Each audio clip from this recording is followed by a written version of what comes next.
1950년 6월 25일 아침, 서영이는 아직 어린아이였습니다. 10살도 채 안 되는 딸이 엄마 손을 꼭 잡고 서 있던 그날 아침은 평생 기억할 수 없는 날이었습니다. 1950년 6월 27일, 서영이와 부모님은 한강 다리를 건너려고 했습니다. 하지만 북한군이 너무 가까이 왔습니다. 국군이 외쳤습니다. 다리를 폭파한다. 빨리 건너. 아버지가 서영이를 안고 뛰기 시작했습니다. 어머니도 뛰었습니다.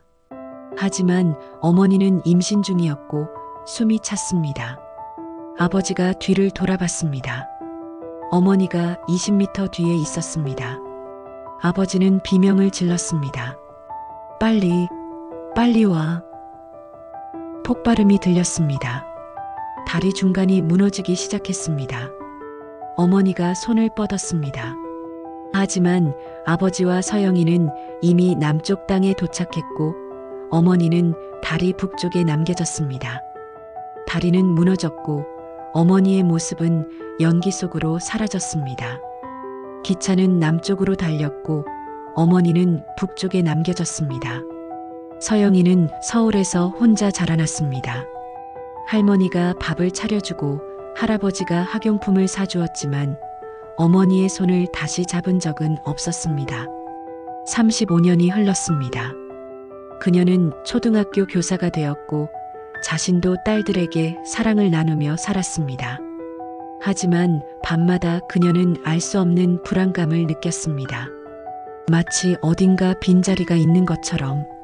1985년이 올 때까지 서영이는 어머니를 포기하지 않았습니다. 매일 밤 어머니의 얼굴을 그려봤습니다. 35년이 지났으니 어머니는 67세가 되셨을 겁니다. 흰 머리가 되었을 것이고 얼굴에는 주름이 많이 생겼을 것입니다. 과연 나를 알아볼까? 이 물음이 그의 가슴을 싸늘하게 만들었습니다. 그러던 중 뉴스에서 흘러나온 한 소식.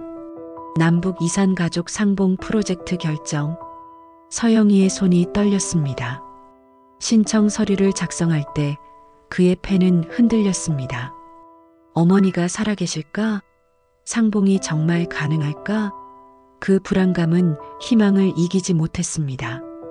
1985년 9월 20일, 서영이는 평양역에 내렸습니다. 35년 만에 밟는 조국의 땅. 기차에서 내릴 때 그의 다리는 맥이 풀렸습니다. 수백 명의 사람들이 대합실에 모여 있었습니다. 남측에서 온 가족들, 북측에서 온 가족들, 모두 같은 것을 찾고 있었습니다. 그것은 35년 전에 떠나온 사람의 모습이었습니다. 엄마, 엄마, 라고 외치고 싶었습니다. 하지만 그의 목소리는 나오지 않았습니다. 대합실 어디에도 어머니가 보이지 않았습니다. 통역원이 다가와 속삭였습니다. 어머님이 계셨어요. 다른 방에서 준비하고 계십니다. 작은 다실로 들어선 순간 서영이의 세상이 멈췄습니다. 하얀 저고리를 입은 할머니가 앉아 있었습니다. 얼굴에는 주름이 가득했고 손가락은 굽어져 있었습니다. 하지만 그 눈빛은 35년 전 어머니의 눈빛 그대로였습니다. 영희야? 라고 어머니가 물었습니다. 서영이라고, 자신은 서영이라고 말해야 했습니다. 하지만 말이 나오지 않았습니다. 대신 터져나온 것은 울음이었습니다. 35년의 그리움이 한순간에 쏟아져 내렸습니다. 어머니도 울었습니다. 넌 우리 딸 맞나? 라고 어머니는 계속 물었습니다.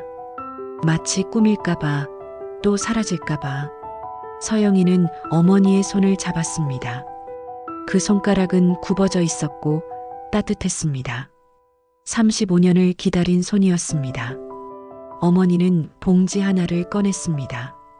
그 안에는 보리밥 주먹밥과 김자반이 들어 있었습니다. 나라에서 줄 수 있는 게 이것뿐이야. 먹어라. 엄마가 만든 거야. 라고 어머니는 말했습니다. 서영이는 그 주먹밥을 입에 넣었습니다. 맛이 어떠했는지는 기억이 없습니다. 눈물로 인해 혀가 작동하지 않았기 때문입니다. 하지만 그것이 어머니의 손길이었습니다. 35년 만에 받는 어머니의 손길이었습니다. 5시간이 흘렀습니다. 10시간이 흘렀습니다. 통역원이 속삭였습니다. 24시간밖에 만날 수 없습니다. 준비하셔야 합니다. 서영이의 심장이 멈췄습니다. 24시간? 35년을 기다렸는데 24시간? 마지막 밤. 어머니는 서영이의 손을 놓지 않았습니다. 여름밤의 지루한 침묵 속에서 두 사람은 그저 손을 잡고 있었습니다. 말이 필요 없었습니다. 그 손 안에 35년의 모든 것이 담겨 있었기 때문입니다. 아침이 왔습니다. 서영이는 어머니를 안고 울었습니다. 어머니도 울었습니다. 영영 떠나갈 그 순간이 왔기 때문입니다. 어머니의 등이 점점 작아졌습니다. 통역원들의 손에 이끌려 돌아가는 어머니의 모습이 점점 희미해졌습니다. 서영이는 비명을 지르고 싶었습니다. 엄마. 하지만 그의 입은 굳어 있었습니다.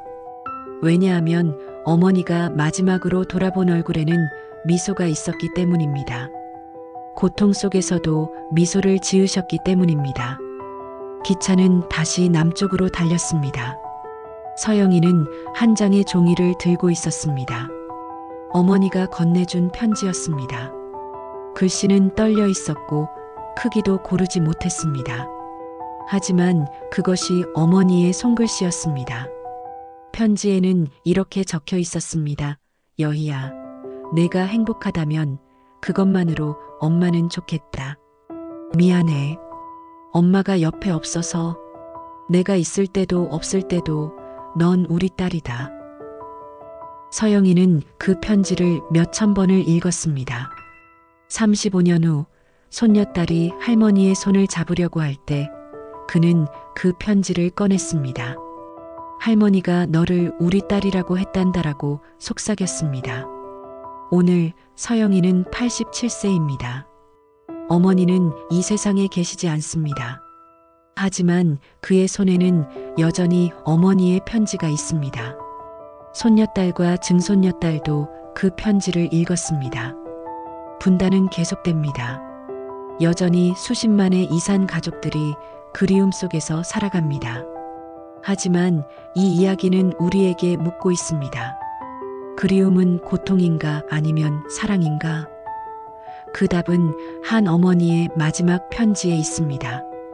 내가 행복하다면 그것만으로 좋겠다는 말씀에 시청자 여러분, 혹시 여러분도 떠나간 누군가를 그리워하고 있나요?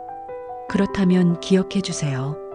그 그리움 속에 있는 것은 분노가 아니라 사랑이라는 것을, 그리고 그 사랑으로 누군가를 행복하게 할 수 있다는 것을